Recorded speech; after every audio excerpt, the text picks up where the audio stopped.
Hi all, welcome. We're just 2 minutes to go time, waiting for you all to get settled and grab a cup of tea. Thank you all for joining us this afternoon. If you're having any technical difficulties, please say so in the chat box. Otherwise, feel free to say hello to one another. We will start our webinar in about 2 minutes. So yes, please feel free to get yourself settled.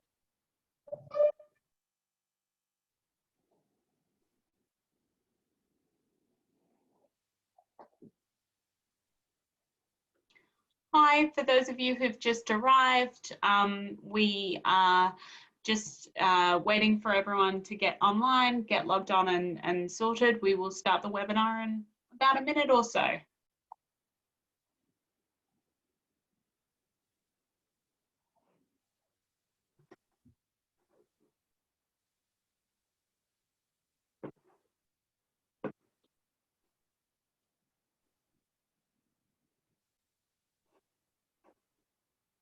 I've noticed a little raised hand or a chat. Wonderful. People saying hi to each other. Feel free to do so. We're also looking forward to talking to you guys today. For any of you who have questions throughout this time, feel free to pop them in the chat box or the Q&A box down below. I'll be monitoring both.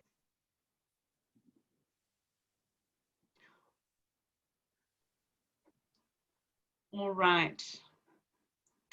Wonderful. Well, we're kind of bang on 2 p.m, so we might get started, and hopefully a few people will join us throughout the rest of the afternoon. I'd like to welcome you all to this special Volunteering Victoria and DHHS webinar, which is looking at COVID support for community and volunteer involving organisations. Before I go any further, I would like to acknowledge and pay my respects to the traditional custodians of the land on which we're meeting, or where I'm taking place in this webinar, which is the Wurundjeri and the Boon Wurrung people of the Kulin Nation, and pay my respect to elders past, present and emerging. We are all logging on potentially from all different corners of Victoria, so if people want to acknowledge traditional custodians in their geographical area, feel free to do so through the chat box. A few pieces of housekeeping before I introduce our guests, John and Scott. So please do try and remain on mute throughout the webinar. This will just allow everyone to have a nice clear audio of the presenters speaking. If you are having tech troubles, please let me know through the chat box or the Q&A box, and I'll do my best to assist you remotely. This webinar will be available for on-demand viewing on the Volunteering Victoria website within the next couple of days. For those of you who might have attended the DHHS COVID support forum on the 20th of March this month, you might be some of the content might be familiar, but there is also some up-to-date suggestions and content here for you. There will be an opportunity for you to ask questions of each of the presenters, John and Scott, at the end of their presentation time. So thank you all for joining us, and without further ado, I'd like to introduce the two presenters. So John Catford is joining us from the Department of Health and Human Services. He's a public health specialist advisor there and has been a medical doctor and a professor of public health for over 30 years and is the former Chief Health Officer of Victoria. So we're really thrilled that he's able to be with us today and share a bit of an update and his wealth of expertise. And we also have Scott Miller, who is the Chief Executive of Volunteering Victoria, formerly of Volunteering New Zealand. We're really thrilled we got him over across the Tasman, and he'll be speaking to you about community support today. So without further ado, I'll hand you over to John, and please just pop your questions in the chat box if you have any. Well, thank you very much, Sarah, and good afternoon, everyone. I've worked and lived and enjoyed being part of Victoria for 25 years. So, like you, I'm very vested in making sure we come through this crisis in one piece.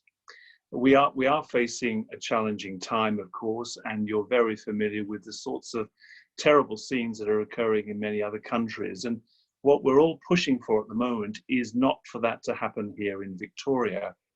We are fortunately still very early on in the pandemic curve as new cases are reported. We have almost 1,000 cases now in Victoria, about 50 new cases a day, but we haven't seen that pickup that many other countries have witnessed. So we are still early, and if we keep on these measures of physical distancing and attending to good hygiene and good cleaning, we have every prospect of trying to keep the impact as low as we possibly can. And that, of course, is what the state emergency is all about, that's been running now for a week or more, and why a whole range of new measures are being introduced incrementally to try and keep people safe. And I think you're probably very familiar with those. I'll run through those in a moment. But could I just say something a bit about the number of cases so far? Most of these cases are from people who have come to us from overseas, principally the United States and the United Kingdom. And the other cases are direct contacts of those travelers. We still have relatively few, something like maybe 40 cases where we don't know where the infection occurred, where it came from. That's what we call community acquired cases. And that's the group we're particularly worried about, because then the disease can spread very quickly across the community, and hence why we have all these physical distancing measures. There are relatively few people in hospital still at this stage, and just a handful in ICU. So we're not in a health crisis yet, not a health service crisis, and we want to keep it that way. So your work is really important in helping spread the message, and particularly supporting vulnerable people, trying to help them understand what they should be doing and providing urgent care and support for those in need. What we're shooting for, of course, is for people to be separated as much as possible. And we're asking everyone to keep 1.5 meters away from each other, and no more than one person per 4 square meters in an enclosed area.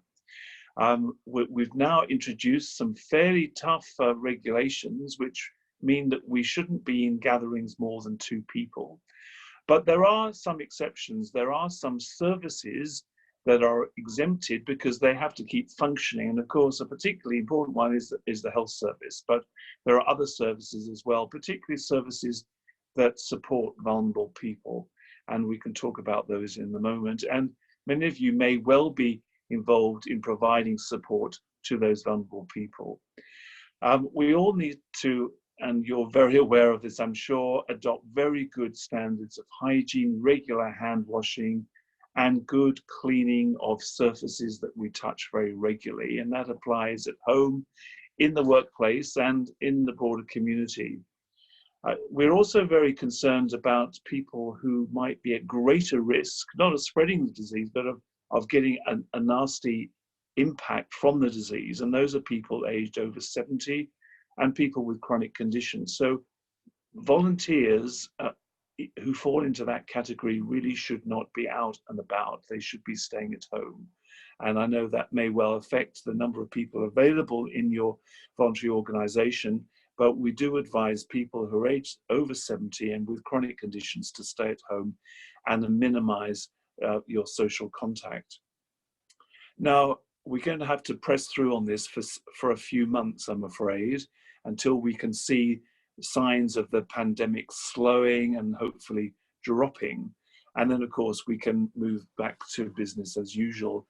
But it's going to be a bit of a long haul, and I'm very conscious that there are many people who will be quite affected by this isolation. And if we think about families who might already be in some difficulty or conflict, that disruption could get worse. We could well see increases in family violence. We could see some people using alcohol and drugs more. Mental health is very likely to deteriorate. You know, we could expect increases in suicide. And if you like, more general issues about public unrest.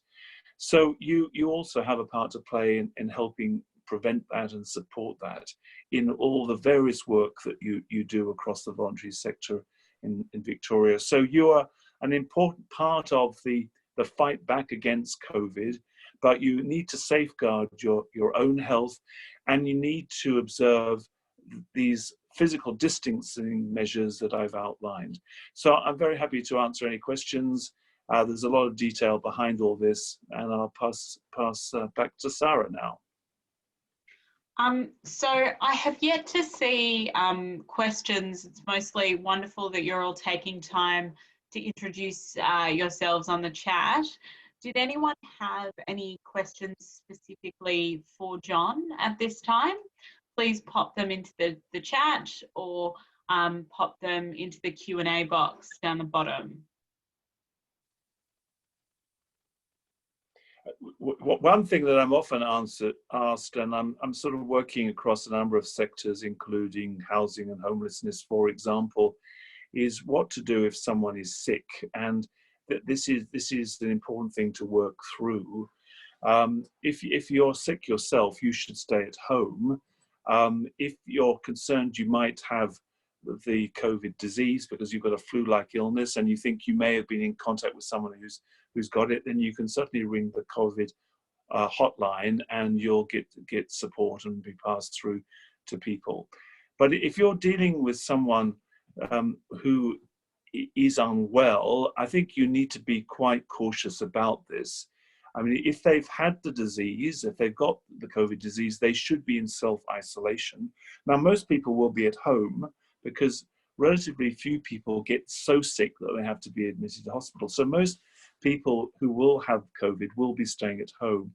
So if you're in a situation where perhaps you might be in contact with them, you've got to be very careful you protect yourself and ideally avoid contact with that person. And we could talk about that a bit more if you like. And you need to be wearing protective gear, but I'm not expecting many volunteers will be in that situation, but it's possible some might be. People who've got a flu-like illness, you've also got to be careful of because they may well have COVID. It's probably most likely just got the cold or flu. And again, it would be wise to protect yourself against that. And the general advice we're giving to people who are suspected cases or people with the disease is that people need to wear protective equipment. Now, that is in short supply, and there will be ways that one could access that through the health department, through to the volunteer organisation. So I'm not going to be able to give you more detail about that, but protective equipment will be available for those who are providing direct support and care for individuals in the community with the disease or are a suspected case. Wonderful. Thanks, John. We've had a number of questions flow through while you have been chatting just now. So I'll go through and ask them one by one. So the first one was, do we need to wash hands, wipe down surfaces frequently, even though we're all at home together and not sick?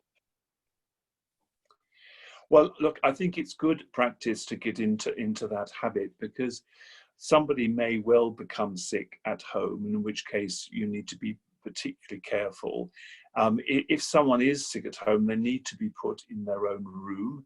If you go in to provide support to them, you need to wear a mask, and they should wear a mask. And you need to be washing your hands before and after going in. I would keep the windows open of that room, and obviously they shouldn't be coming out of their room until they get better. But look, I take the point from the question, but I think it's good if we all start practicing, even at home, regular hand washing and good cleaning of surfaces. Absolutely. So next question, and I'm going to go backwards and forwards between the chat and the question box. So please just bear with me. We will get through all of your questions. So we've had a request from an older lady who deals only in cash about how she can order that the particular volunteer support service can order and deliver her food for her. What are the risks from cash handling during the restricted time period?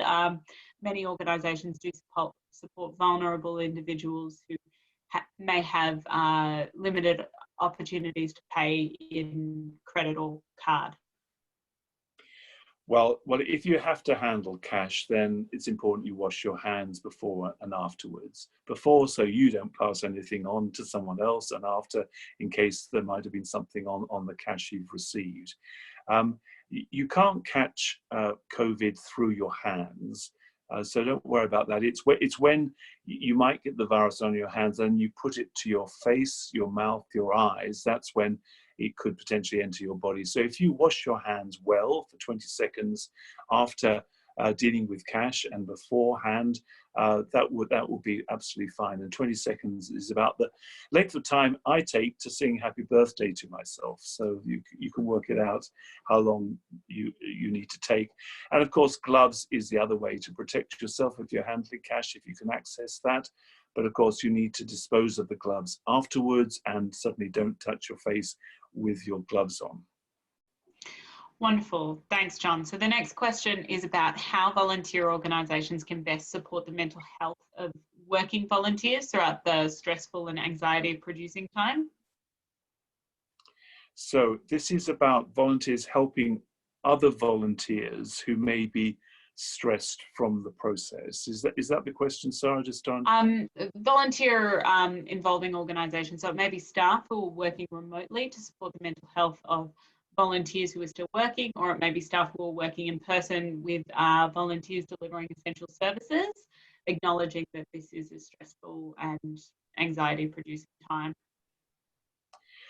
Well, look, I don't have any magic answers about this. I mean, clearly the important thing is everyone stays connected, that we're very open about how we're feeling and coping, that we talk to people close to us if we're finding it too overbearing. You know, I'm sure a lot of us are carrying a heavy weight at the moment, and I think it's important to be open and honest about how you're feeling, and it's perfectly okay to take time out. I mean, we're in this for the long haul. This is not, we don't need superhuman efforts in the next 7 days. You know, we're talking about weeks, possibly even months, I'm afraid. So we all have to pace ourselves. We need to have time out. We need to say, look, I've finished for this week or today. I'll pick it up when I can next time. So I think, you know, we need a bit of preventive mental health going on, and we all have a responsibility to look after each other. Thanks, John. Another question coming over, where would a member of the public get protective equipment such as gloves and etc.? Well, look, they are in short supply. You may be able to find them in some local stores, but if someone in your household has COVID, you will have been contacted. They will have been contacted by the hospital, their doctor, about this, and so that's the time to start talking about accessing that.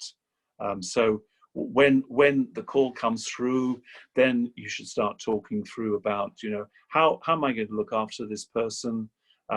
What sort of protective equipment do I need? Where do I get it from? I think you just follow through from that contact.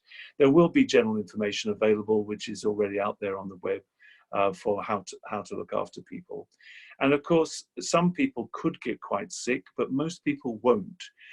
If the person is getting sick, then you need to either dial 000 and call for an ambulance, ring your doctor, or if there is already a contact number provided by the hospital, then you can follow through with that number.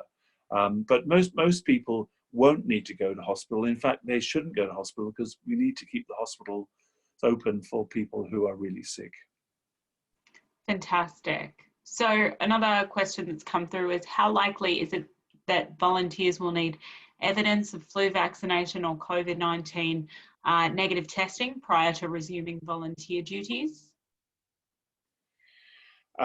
Well, there is no requirement about that at the moment. I think we're not wanting volunteers to be at all close to other people, so keep that 1.5-meter distance. And we all have to think about how we can modify the way we work, the way we do business. Can we do things on the phone, the internet, rather than sort of receiving something or giving something hand to hand? We can put it in another place, and then someone can go and then collect it. So, we all need to think about this. If we're on a reception counter or something like that, we need to think about some sort of physical separation, that people can't suddenly lean over accidentally and get close to you. I mean, you can see it working out in the community, people coming up with creative ideas. But the key thing is you need to be changing how you work, what you do. It's not a question of just continuing what you're doing. We all need to change how we practice our day-to-day living and volunteering. Thanks, John. So another question has come through about travel. So when you might see interstate and international travel to resume in Australia, do you suggest 6 months, 12 months, or until there would be a vaccine? I know speculation is hard, but that's the question that's come through. Look, it'll be some time to come. It's not going to happen very quickly. It's going to be months, not weeks. It really depends on what happens, how successful we are in curbing the pandemic, and as you say, whether or not a vaccine is made available and is provided. So, it's really not possible to do this, but clearly don't plan any interstate or international travel for a very long time now. I'm sorry about that, but that would be the wise thing to say. Thanks, John. So another question that's come through is, can volunteers who are over 70 years but healthy and well of age volunteer? Look, it's not advised, no. I think, although you may feel well, you are at increased risk, and we can see that from the international evidence. So the older you get, unfortunately, you are less able to manage this disease if it gets really bad. So just because you think you're in good health, you probably are in good health, but you may not be able to respond as well as someone who's much younger. So the advice is stay at home. Thanks, John. We still do have a number of questions, so thank you for continuing to answer them as they come in. So again, could you briefly explain the idea of one-way or one-directional transmission, and maybe use an example? The questioner who raised this was, talking about this example in relation to coffee cups, for example. Some of us have seen change of behaviour at cafes around keep cup use.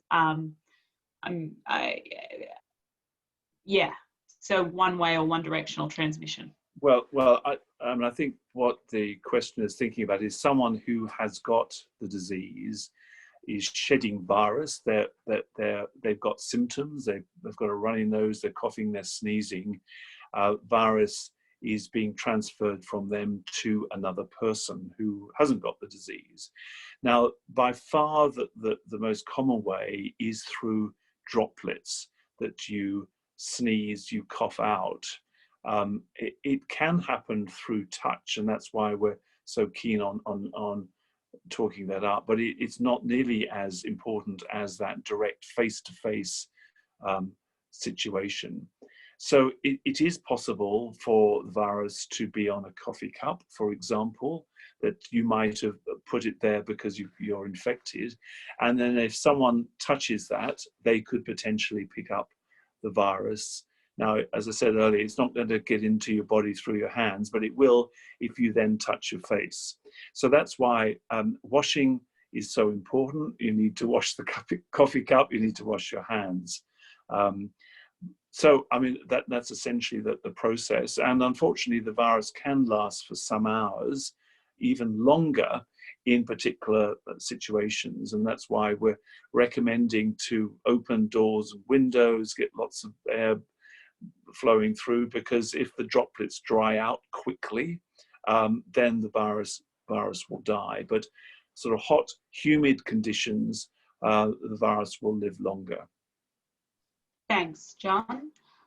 So again, another question, particularly related to palliative care in this circumstance.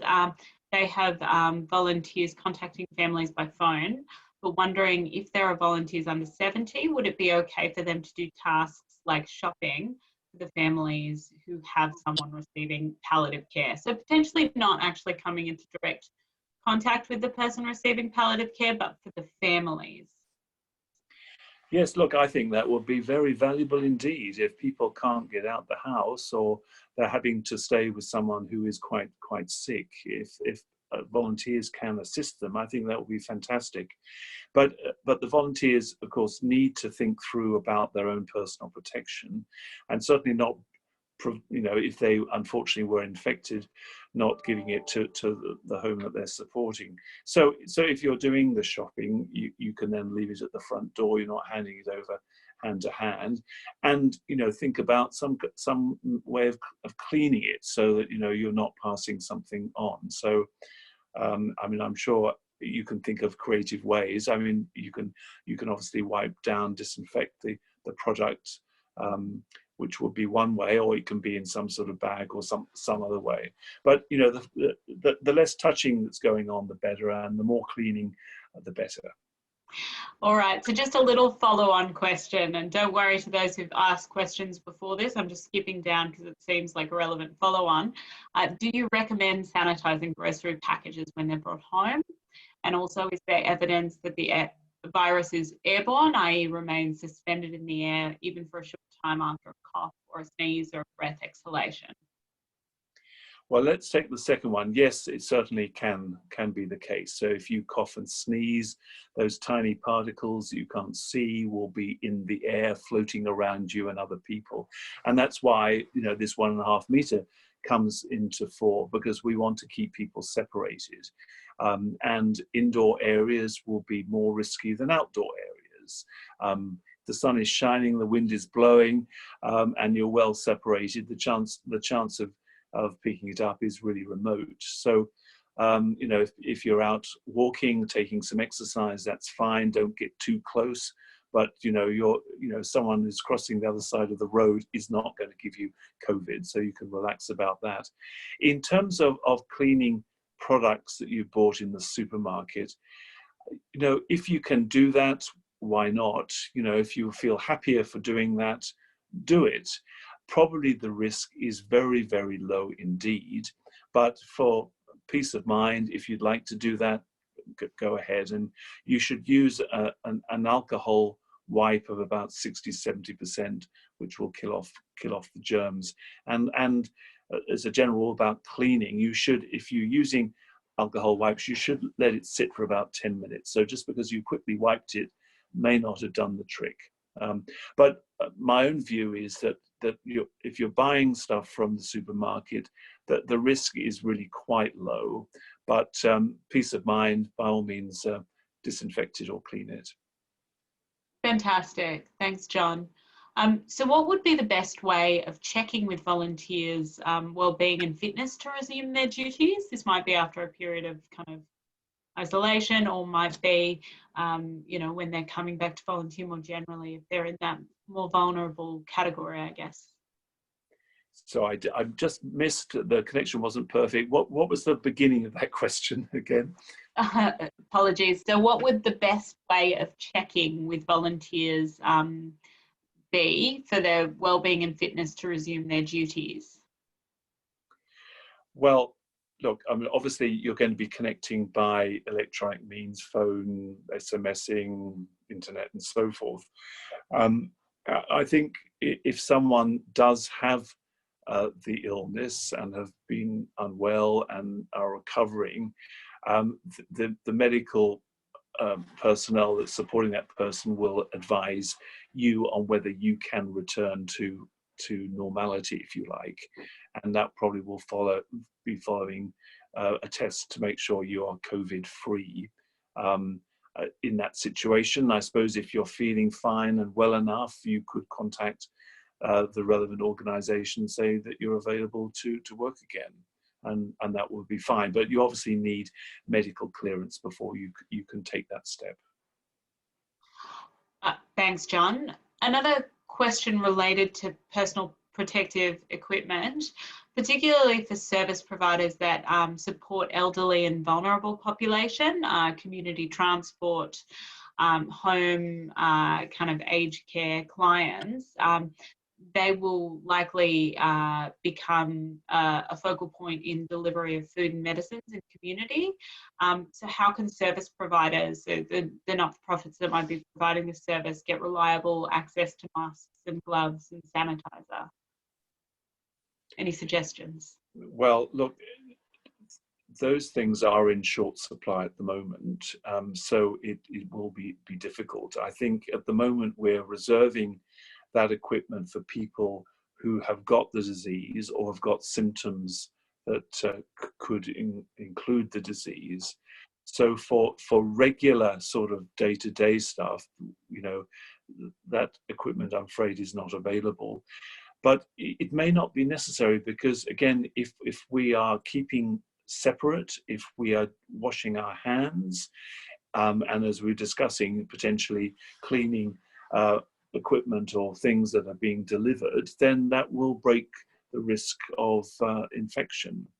The difficulty comes if someone is providing a very close service which involves some sort of body contact or face-to-face with an older person, then it would be very helpful to have some personal equipment, protective equipment, which is essentially gloves, mask and eye protection. But it does depend on whether that becomes available. And that's why it's so important for us all to pull together to try and keep this disease level as low as possible, because every day we are producing millions of masks. We are building the stockpiles where it's coming in from overseas, and there's a lot of home manufacturing going on as well. And the longer we can all work together to keep it at bay, the more product we will have when it does hit. Thanks, John. Two more questions at the moment that I can see, and there is one question in the Q&A box that I might reserve for Scott, because I believe it's really on best practice kind of management of volunteer programs as online and remote. So I'll let Scott tackle that, because you've handled more than your fair share of questions, but two more to go, unless anyone has any more burning questions that they want to jump in quickly with now. Someone's asked around seeing missed messages around when to self-isolate it if you're someone who's been in close contact with a suspected case. Some literature specifies that they're contagious for 24 hours prior to having symptoms, so you should isolate while waiting on the test results in case you could be contagious yourself while not showing symptoms. But then other recommendations say that you only need to isolate if you come in contact with a confirmed case. So just some guidance around that. I mean, this is a difficult one in that a suspected case, we are waiting to get a result coming through. And if you've been in touch with someone who is in that sort of middle ground of suspected case, it's probably only a question of hours or perhaps a day or so. So, I mean, my advice would be to reduce the risk and self-quarantine. That would be my advice. Now, you know, there is obviously lots of information out there, and it's hard to sort of work through it all. But, you know, I think it's down to also people's judgment as well about, you know, what you would feel most happy to do. Hopefully suspected cases will be very quickly sorted out, but if you have been in contact with someone with COVID, you have to self-quarantine for 2 weeks. So that's not a suspected case that you're in quarantine because you have been in contact. The difficulty comes where someone who may be suspected because they've got a pneumonia, we're still waiting to understand if it's COVID or not, that the people who've been in close contact with them, you know, may well need to self-isolate. I think it does depend on the local situation, but a lot of people are doing that, and that, I think that's perfectly reasonable. Thanks, John. So one final question, and really thank you so much for your time and expertise. Someone's asked whether shoes and jumpers should be outside of home for when you get out for your essential needs. So basically leaving your outerwear outside of your home. So if there's, you bring in contamination, I guess, from outside, whether that should be a further step to take for protection. Look, again, if you feel happier about leaving on a hook outside the door, do that. But I honestly don't think there's very much risk. I mean, if you're putting a coat on to go for a walk, you're not in contact with other people. You're keeping 1.5 meters away. It's very unlikely extremely unlikely you're going to be picking up any virus on your coat. And within a day or so, the virus will have died anyway. So I don't think you need to unnecessarily worry about that. Thanks, John. And one more question that's just come in very late in the game, but I think is pertinent for you to answer, is just there's been some concerns by volunteers who are prone to asthma, and whether you could provide any advice for whether these volunteers should also use the pneumococcal vaccine, and I'm sure I've butchered that pronunciation, and what will happen given these can be sometimes quite low and hard to come by. Well, asthma is one of the chronic conditions that we recommend people do not go out and they stay at home. So if you've got asthma, I would not recommend you go volunteering. You should look after yourself, protect yourself, and stay at home. And that applies to people with diabetes, with heart problems, with respiratory problems. But there may be some other chronic conditions, like you've got a sore leg or a stiff hip or something. That wouldn't be a chronic condition in this situation. But respiratory, asthma, heart disease, respiratory disease would all be reasons for you not to go out, because you are unfortunately more at risk of having a bad reaction to COVID. Thank you. Thank you, John. A huge thank you from all of us here at Volunteering Victoria for sharing your expertise with the community and volunteer involving organisations that we're connected to. It's so wonderful for us to have a direct line to DHHS. A huge thank you to John. That's all. Okay. Delighted to help, Sarah, and good luck, everybody. It's going to be tough, but we'll get through all this, quite sure. Wonderful. So I will hand over to Scott Miller, who I believe is about to share his screen. So you should see some PowerPoint slides coming up in just one moment.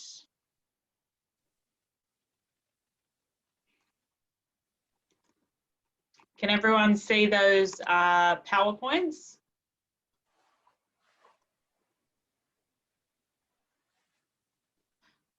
Fantastic. A good few yeses to instill some confidence. I'll hand over to Scott. And I'll also remember to unmute this time. Thank you, Sarah, and thank you, John, very much. I mean, your wisdom in this area is really valued, and the breadth of the questions is a real privilege to have you able to field some of these questions. And if we get more during the rest of the session, we'll try and pass them on to get you to respond via email to us, and we'll try and get them back to those question askers.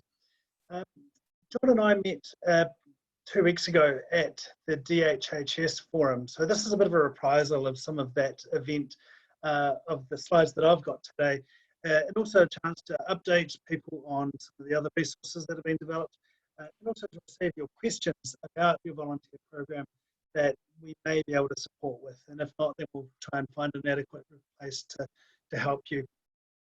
So really taking the format of what was discussed 2 weeks ago at that last forum, I'm going to go over some of the current context, communicating strategically with your volunteers, which I think is a major opportunity in amongst the distressing fact that a lot of people are being stood down from their volunteer programs. Going to talk a little bit more about what volunteers need in the crisis, as well as some other considerations of this time. But look, let's start with the fundamentals here. Local volunteerism is a fundamental resilience strategy and a property of resilient communities. We will not get through this disaster, much like we didn't get through the bushfire disaster or any other disaster in this country, without the power of local healthy volunteers. We know that local volunteerism enables collective strategies for minimising risks. We see it in the variety of informal community groups that are self-organising at the moment. They are inspiring, they are terrific what they are doing. And if you're looking for ideas, go to viralkindness.org.au. It's been powered by GetUp. There's a Facebook or a WhatsApp group, proliferating through most communities across Victoria. And likewise, I'll reiterate that communities value the ability to self-organise and form connections with others. So, while Volunteering Victoria generally has quite a focus on formal organisations, we really get behind the informal volunteering that is also going on. So your organisation, we're seeing this in a couple of the Q&As as well, is probably or has already experienced some disruption in the way that you're doing your volunteering, and as John has said, will happen for the next couple of months. That is scary for volunteer programs, for disadvantaged and marginalised communities, for the way that we do things. You look on The Guardian and they're saying things will never be the same. So it's an opportunity to think about how can we re-engineer what we do to make sure that we stay relevant, we stay fit for purpose during this stressful time. So for some organisations, especially those that are in the events space, their attendance is basically gone now. Well, there is obviously going to be an increase in services if you're in the human services. Regardless, the volunteers who are already engaged with your organisation remain a vital resource as you navigate these unusual circumstances, and as such deserve some thoughtful strategising around how to leverage their skills while also protecting them physically, mentally and emotionally.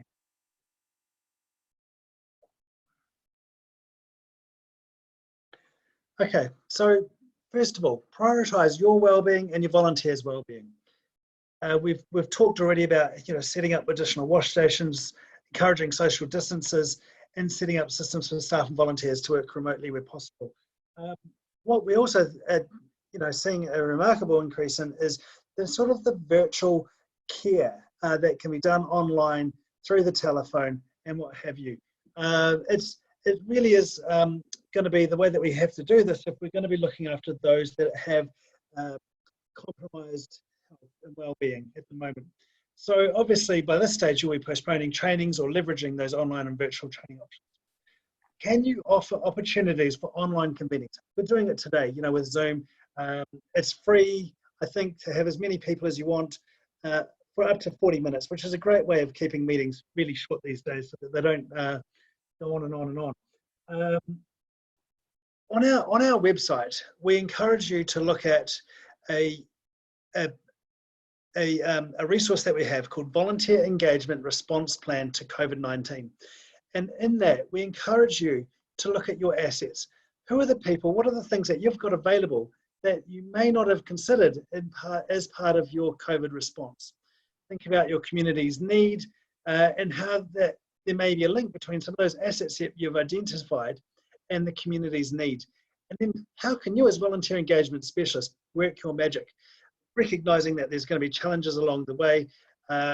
What is it that you may not have quite put two and two together on that could turn into a new way of connecting with your community? Now, as we'll talk about again soon, communication and action plans are vital. At this time, volunteers are going to be looking for your leadership to make sure that they know that they still have a connection to your organisation. Now, obviously, you're not going to be talking to them every week, but it's keeping them aware of what's going on in your organisation, because they're with your organisation because they believe in your mission. They believe in where you're going as an organisation. So making sure that you can connect the current crisis to what your organisation is doing and where it's going is a really great thing. So you will need to be planning, of course, all the way through this. You'll be planning to reduce your volunteer workforce, planning to find new ways of supporting perhaps other organisations that have had an increase in volunteer involvement. you know, there is an increase of, we've seen corporate volunteers that were doing school-based things now looking to be reassigned into food banks and meal delivery and things like that. So it's a great example of re-engineering a group of people that would otherwise have been actively involved in the community. Can you survey your volunteers to determine their availability to continue volunteering? If they're well, if they're not connected to a current COVID case, then chances are they're going to be healthy and they're still going to have a chance to be able to do some person-to-person volunteering when it is in those sorts of high need sort of environments at the moment. Okay. And can you work with your organisational leaders to prioritise programming and services delivered by volunteers and determine where your volunteer workforce should be focused if there is a significant decrease in availability? For example, as we've talked about, is it that you can find a way of leveraging your volunteers into a different part of the organisation that might be able to benefit a little bit more with your sustained advocacy around the table? Okay, so next slide is about communicating strategically. We all need to do this when we're leading volunteers, so it's really kind of, I'm sure something that you're already up with, but we'll go through it anyway. So communicate with your volunteers, make sure that they understand what their options are, allay any rumours, while also providing guidance for their safety and that of others. Can you include them in any decisions that affect them?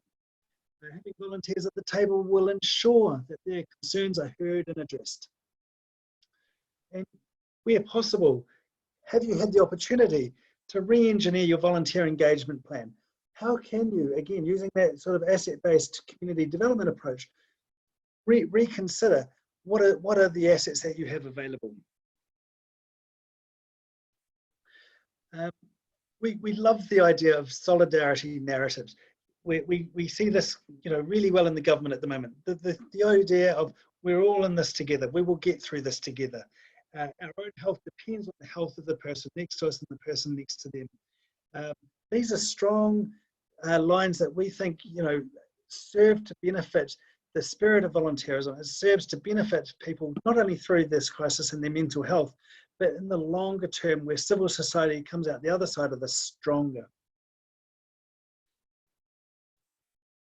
So what do staff and volunteers need? They need to see that they have trust in your organisation and that you are providing them with that sense of confidence that your organisation is doing the best it can and has their interests in. They're looking for your consistency in messaging, that you're going to show up online the way that you have in the past, that your messages represent a logical narrative. You know, you're not jumping around and creating any more concern or fear than is warranted. And do your comms align with your values? Too often we kind of disregard values and think they're just for strategic plans, but really now is a chance to reconsider and reframe your volunteers' involvement and your communications to align with those values. Make it all as synergized as possible. Transparency. Do you say what you mean? Do you speak the truth even when it's unpopular? And do you admit mistakes even if it's uncomfortable? Now, these are big questions, and they're just reflections to maintain your thinking as you're communicating with your volunteers. And of course, predictability. In times of upheaval, it's the characteristic of leadership that is particularly important. Is it clear where and when you will take action, or if more information is forthcoming, how will you communicate these steps? Is everyone kept in the loop about what happens next, even if it's just a status update? Okay, those are some key ideas that we think are going to help you stay in touch with your volunteers while they are perhaps sidetracked at the moment. John's done a great job of talking about some of the other considerations of our volunteers and our staff and ourselves. There is obviously the psychological concern of quarantine, especially when we don't know how long it's going to last. We have folks that are going to be living on the breadline, that are going to not have the same amount of money. So can we think about reimbursing expenses quicker or more generously in some capacities. There's leave availability in which we need to consider that some people are going to be having more time at home and others are going to have less time. And then this again is a sense of opportunity to promote that spirit of volunteerism that underpins everything that we do. So if you're in the position that you think you have some roles that can be developed, that you think that you have volunteers that can do something in their community, what is it that you need to be thinking about? Think about the incubation risks. Think about, and PPE is going to be particularly difficult when it's under pressure at the moment. But what can you do about keeping that soap and that clean hand message, which I think John did a great deal about? It's not so much having a virus on your hands, it's about putting it to your face. Supporting others' stress levels, recognizing that everyone is on a different stress journey at the moment. And again, promoting that level of kindness. So, you know, we see it in the sort of message that, you know, has kind of been taking the social media channels by storm. And it's a lovely example of neighbourly support. It's those informal organisations that are really taking shape, that we see letters like this going out. We also see dogs experiencing unprecedented levels of people being home. I heard a story of one dog owner having to take their dog to a vet because the dog's tail was wagging so much through this pandemic. And again, another example of the viral kindness that we're seeing a little bit in the social media channels is these sorts of mail drops around people's neighbourhoods. So that is my presentation. So I'm going to open it up now to kind of hear from you. Let's look at some of those questions and what's kind of top of your mind, and what can Volunteering Victoria be doing more generally to be supporting you through this time. So Sarah, over to you. So thank you. I'd like to encourage people, now's the time if you have questions for Scott, ideas for us as volunteers. I know a few of you were exchanging a little information about from a VRC perspective of what you're kind of doing. I've seen one question come through just around you know, volunteer workforce loss and keeping volunteers engaged throughout this period. I guess suggestions and advice, resources. So if you want to answer that, Scott. Yeah. So on our website, again, volunteeringvictoria.org.au, and then the top button along our menu at the top says COVID-19 actions. Okay. So up there, we have some ideas, some resources to help you think about how you're going to get through this. Recognizing, of course, that this is unprecedented. We hear that word a lot at the moment, and it is going to be hard for your organization to really kind of have a sense of normalcy through this time. So we recognize that. So use that asset-based community development approach. What is it that you have available, and how can you turn that into an opportunity? One other thing that I'll interject with, so throughout this time, and we'll be going out with a formal public announcement later on, is that in addition to the special interest groups, which all met last week, but we'll revert back to their original meeting dates, we'll be running a COVID support group for community organisations who want to discuss ideas, talk about their COVID response and needs. You know, that will be running at least fortnightly, and we'll give people the opportunity to connect and share resources, and we'll be talking in an upcoming COVID support group meeting about kind of retention and planning for rebuilding volunteer programs, particularly for those of you that just have had to completely stand down your volunteer program, given it's not an essential, classed as an essential service. So again, I'd encourage a lot of questions during this time, keep going them through. I guess the question that came in while John was speaking around any volunteer organisations and programs that are non-face-to-face as business as usual share their best practice on how volunteers and clients / participant interactions can occur. Scott, if you want to answer that, feel free. Otherwise, I'll direct you to that potential COVID support network as well. Sorry, repeat the question, sorry. Sorry, you know, their volunteer program is not providing face-to-face service anymore. So they've suspended an adapted volunteer activity, and wondering if there was the possibility to connect with any organisations that are not face-to-face as business as usual that can share practice for how volunteers and clients participations interaction can occur. I'm very happy to go out to a few of those organisations, and we might have one of them come and present on their remotely run programs at that COVID support network. Great. Yeah, look, we're in the final steps as well. It's worth noting that we're trying to follow our other state territory peak for our colleagues into working out a statewide platform to help understand organisations that have a requirement for more volunteers and the availability to offload some volunteers. So at the moment, there's one being hosted out of Volunteering Queensland called EV Crew. There's one in Western Australia under the website emergency.volunteering.org.au.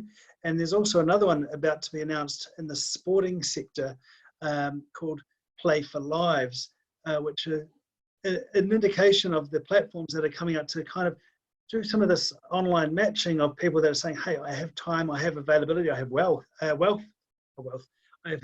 health and welfare at the moment to be able to do this volunteering, or I know that my volunteers are not able to be tasked or assigned at the moment, but they could be supported to go into another capacity. So watch out for us over the next week as we understand how we can develop that for the Victorian context as well.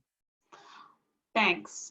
So for those of you who've asked, there have been a couple of questions around how to join the COVID support group.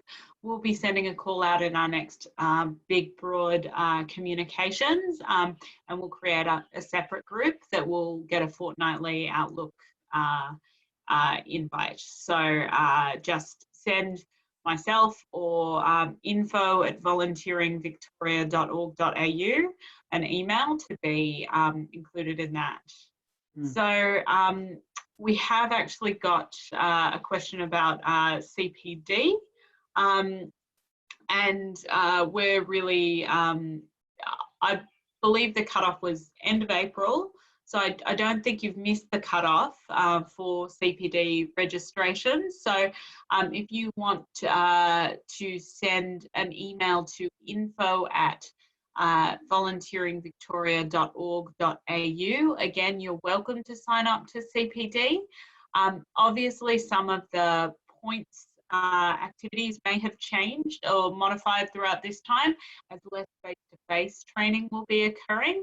We still do believe that there will be enough scope for people to earn their CPD points.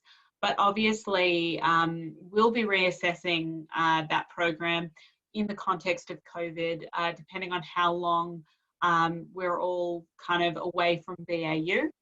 And we'll keep updating CPD participants, but you can certainly still register. And again, email either info@volunteeringvictoria.org.au or cpd@volunteeringvictoria.org.au. And again, it's a great time. I know I've been thinking about my own professional development in a webinar context, and I'm sure many, many people are. I've already been approached by a lot of people thinking about doing processes. So that's great. Had another question around a skills bank that people could register and tick boxes for their skills, interests and abilities. Do you think this should be collated at a state level and forwarded to local government? Or do you think council should set up your own individual skill banks?